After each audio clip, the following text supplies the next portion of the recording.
Assalamu alaikum, dear students. I hope you are doing well. Today I will solve exercise 4C, question number 12 and question number 13. Question number 12, factorize each of the following expressions. हमारे पास expressions given है, हमने उसको उनको factorize करना है. तो part A है 12 का x plus Y n two A plus B minus Y plus G n two A plus B. तो बेटा हमने फैक्टराइज करना है, तो फैक्टराइज में हमें कॉमन चीजें लेनी पड़ती हैं. तो यहाँ पर देखें A plus B and A plus B यहाँ पर कॉमन है दोनों साइड पे. तो आपके पास ए प्लस बी यहाँ से हम कॉमन लेंगे. कॉमन लेने के बाद फर्स्ट टू टर्म में से हमारे पास एक्स प्लस वाई आ जाएगा और लास्ट टू टर्म में से हमारे पास माइनस वाई प्लस जी आ जाएगा. तो अगेन इसको सिंप्लीफाई करते हैं. तो बेटा यहाँ से आपके देखें ब्रैकेट्स को ओपन कर दें. जब मैं लास्ट ब्रैकेट को ओपन करूंगा तो बाहर माइनस है, तो अंदर साइन क्या हो जाएंगे हमारे पास, चेंज हो जाएंगे. तो बेटा ये प्लस वाई माइनस वाई आपस में कैंसिल. तो आंसर हमारे पास आ जाएगा A plus B N to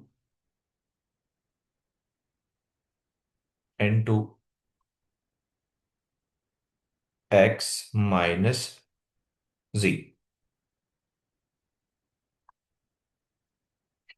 be part है बेटा हमारे पास C plus 2D N to C plus 2D minus C plus 2D N to 3 7 minus 7D. तो फर्स्ट टू टर्म में हमारे पास सी प्लस डी कॉमन है, सी प्लस 2D कॉमन है सॉरी. और लास्ट टू में बेटा हमारे पास देखो, लास्ट टू में भी हमारे पास क्या सी प्लस डी. तो यहाँ से कॉमन लेंगे तो ये आपके पास ब्रैकेट के अंदर सी प्लस 2D आ जाएगा. और लास्ट टू में से आपके पास 3C माइनस 7D. ये हो जाएगा C plus 2D N two bracket को ओपन कर दें सी plus 2D minus 3C plus 7D. तो फाइनल आंसर हमारा होगा C plus 2D N two 9D minus 2C. Next question number 13.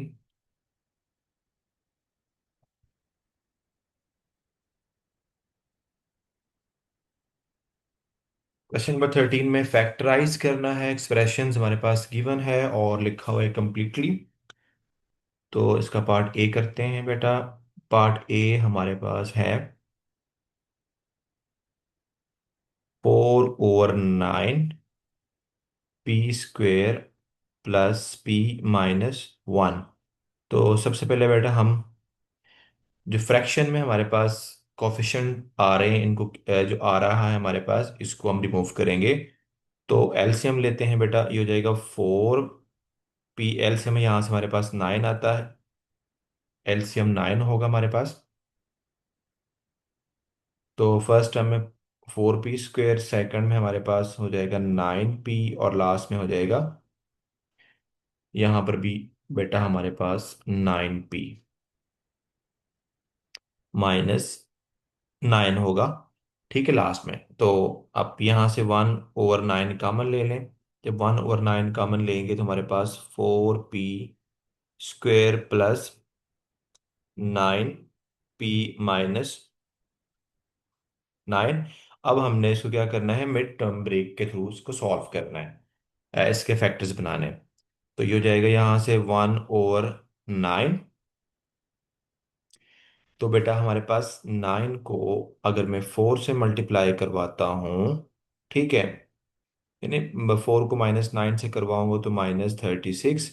अब -36 के दो फैक्टर्स मैंने चूज कर लिए जिनका सम क्या हो, +9 हो।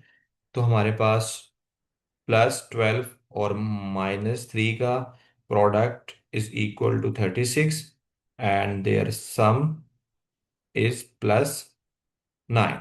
तो यही हमारे पास के फैक्टर्स होंगे बेटा, 4p² +12p -3p और -9।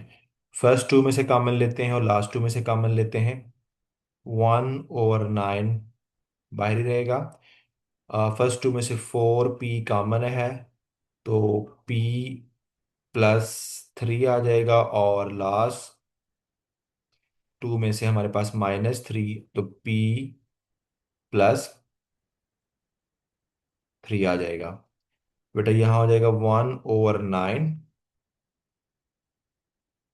p +3 n2 4p -3।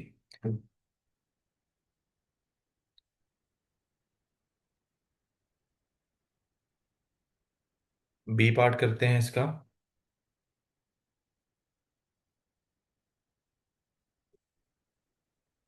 B part हमारे पास है 0.6 r -0.8 QR -12.8 Q² R। पहले इसको अरेंज कर लेते हैं और माइनस भी कॉमन साथ ले लेते हैं। ठीक है, माइनस कॉमन ले लेंगे। और एक और चीज़ भी है, मैं यहाँ से जल्दी कर लेते हैं, आसान हो जाएगा हमारे बेटा। एक तो देखिए हमारे पास, हम इसको अरेंज भी करेंगे, साथ में माइनस भी कॉमन लेंगे, और आर देखें तीनों टर्म्स में हमारे पास आर क्या मौजूद है, तो माइनस और आर कॉमन ले लेंगे। जब माइनस आर कॉमन लेंगे तो, और इसको मैंने रीअरेंज भी करता है, ये जो लास्ट हम इसको फर्स्ट लिख लेंगे, तो माइनस बाहर कॉमन लिया तो ये हो जाएगा +12.8 Q²। उसके बाद हमारे पास Q वाली टर्म आएगी, तो वो हमारे पास आर लेने से ये वाली बच जाएगी, और ये हो जाएगी +0.8 Q, और लास्ट में क्या हो जाएगा, ये प्लस था तो माइनस हो जाएगा 0.6। अब नेक्स्ट स्टेप में बेटा हमने क्या करना है, हमने ये जो डेसिमल इसको फ्रैक्शन में कन्वर्ट करना है। तो हो जाएगा 128/10 Q² और 8/10 Q और -6/10 Q। अब नेक्स्ट बेटा हम यहाँ से डिवाइड करवा देते हैं। देखो 128 पे 2 पर डिविजिबल है, तो 64 टाइम 2 कितना होता है, 64, और 5 टाइम 2 कितना होता है, 10। ये हो जाएगा 4 टाइम 2 8, और 5 टाइम 2 10। 3 टाइम 2 कितना होता है, 6, और 10 टाइम 5 टाइम 4 कितना होता है, 10। तो यहाँ से बेटा आप नेक्स्ट देखिए हमारे पास, अब देखो -r, और यहां से देखो सब में डिनोमिनेटर में 5 आ रहा है, तो 5 कॉमन ले लें। यानी आपने अब जो कॉमन लेना है 1/5 लेना है। तो जो अंदर वाली टर्म्स हमारे पास बचेंगी, 64 Q² +4Q-3। अब देखो हमने 64 को -3 से मल्टीप्लाई करवाएंगे तो -192 आएगा। तो अब हमने फैक्टर चूज करने हैं जिनका सम क्या हो, +4। तो देखते हैं, -2 को 96 से मल्टीप्लाई करवाऊंगा तो आंसर क्या आएगा हमारे पास, 192 माइनस, और इन दोनों, ये दोनों फैक्टर्स भी हैं हमारे पास 192 के। इसी तरह अगर -3 को मल्टीप्लाई करवाता हूँ 64 से, तो आंसर -192 आएगा। लेकिन इनका सम, फर्स्ट वाले का सम +4 नहीं आता, और सेकंड वाले का भी +4 नहीं आता। -4 को मल्टीप्लाई करवाऊंगा 48 से, तो इसका प्रोडक्ट 192 आएगा, लेकिन इसका सम +4 नहीं आएगा। हमने तब तक चलना है जब सम क्या आ जाए, +4 आ जाए। आगे चलते हैं, 5 पर डिविजिबल नहीं है, 6 पर डिविजिबल है। 6 टाइम 32 तो हमारे पास -192। आगे बेटा -8 को 24 से करवाऊंगा तो आंसर क्या होगा? 192। इसका भी सम आपके पास बेटा +4 नहीं आता और ना इसका ही +4 आएगा। आगे चलते हैं, नेक्स्ट 9 पर नहीं है, 10 पर भी नहीं, 11 पर नहीं, 12 पे है। तो -12 को अगर मैं 16 से मल्टीप्लाई करवाऊं तो आंसर क्या आएगा? 192। और इनका जो सम है वो हमारे पास क्या आएगा? 4। तो बेटा यही हमारे पास क्या होंगे, इसके फैक्टर्स होंगे, ठीक है।